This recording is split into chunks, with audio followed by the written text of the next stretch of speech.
I buy a package of 10 to 12 sanitary pads, which can be around 78 to 80 Mexican pesos. I spend around 2,400 per annum. 145 pesos every month. 50 to 60 ringgit a month. I spend around $11 per month on all these period products. Some, like me, can afford it, but about 500 million menstruators cannot. It's called period poverty, and it can lead to missing school or work, public shaming, humiliation, and worse. In order to tackle the problem and make these products more affordable, many countries have removed the tax on them, often called a Tampon tax. It has to do with just to acknowledge that menstrual products are a basic necessity and should be taxed as such. But is it working?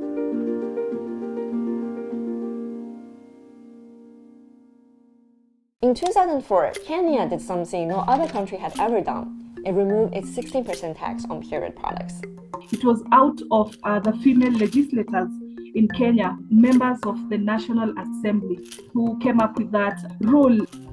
In the next 2 decades, 48 countries followed Kenya's lead, either removing or reducing the tampon tax, from Australia to South Africa. Here in the US, it's still not a national law, but pressure is mounting, with many pointing to the hypocrisy of tax-exempt products here. For example, can you guess which of these are tax-free and which are not? Well, here it is. Things like condoms are tax-exempt, but in about half of the country, period products are not.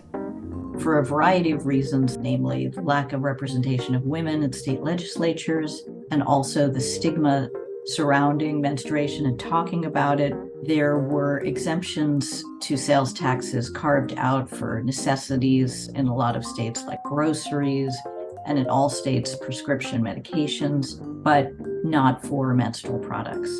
The argument is, if we remove the tax on these products, we should also remove the tax on period products. But what actually happens when we do? Let's go back to Kenya for a second.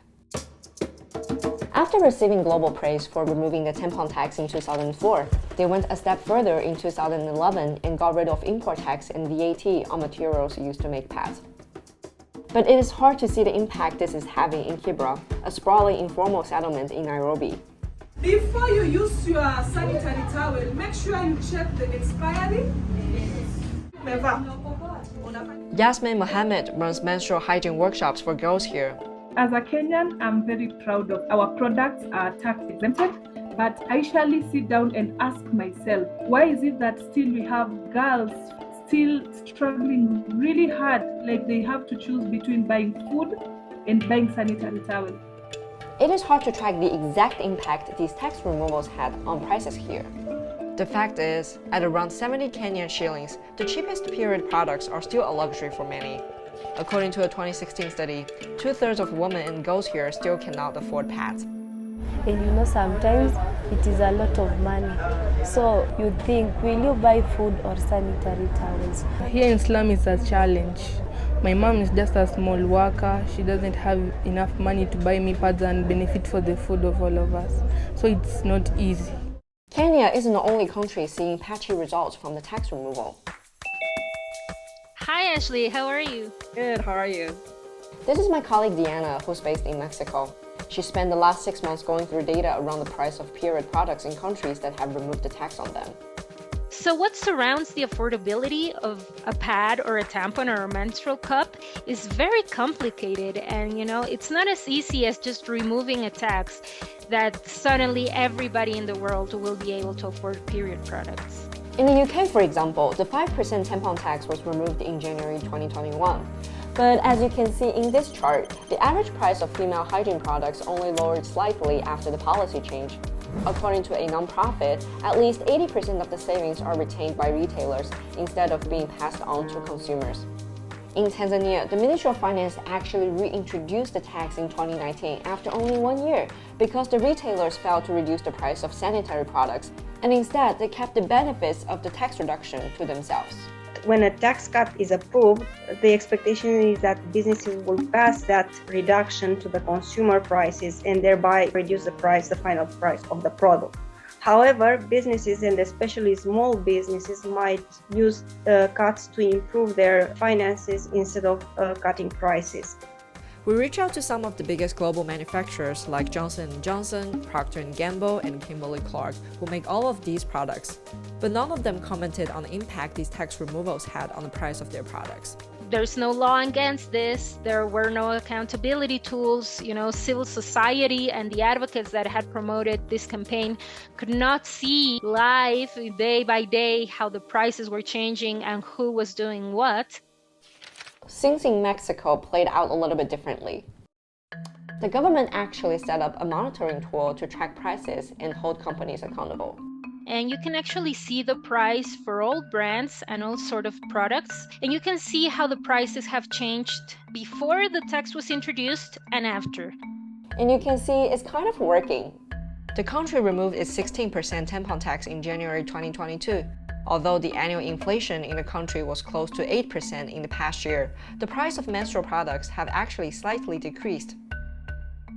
Pero si no tuviéramos una tasa cero, y con esta inflación, los precios a los productos de gestión menstrual estarían por las nubes.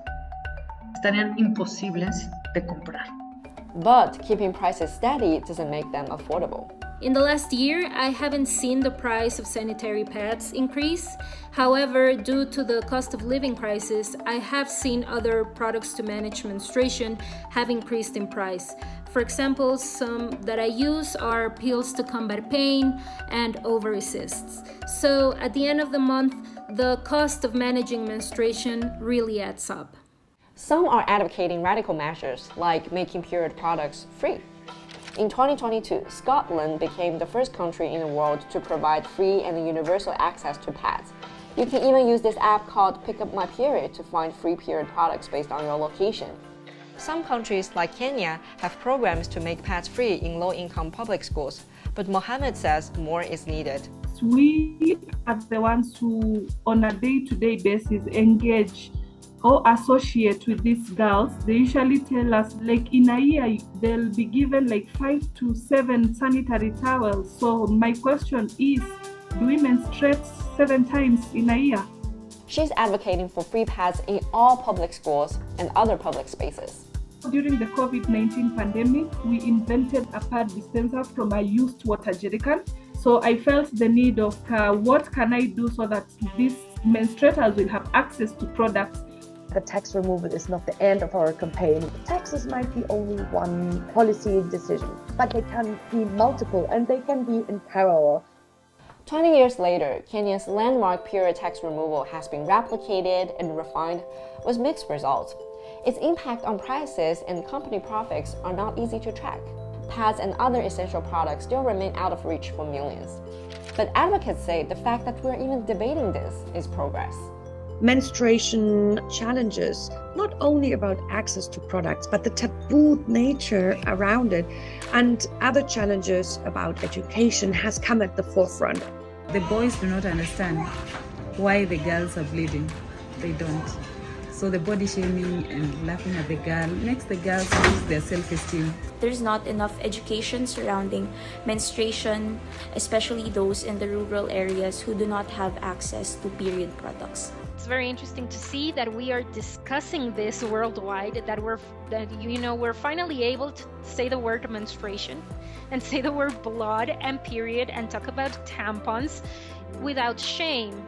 And it is without shame that we will get to these public policies that will actually, end period poverty. Hey guys, thank you so much for watching this video. So, do you have tampon tax where you live? What do you think about it? Has it impacted your life? And what do you think we can actually do to help solve the problem of period poverty? Tell us what you think in the comments below and stay tuned for more context videos. See you next time. Bye.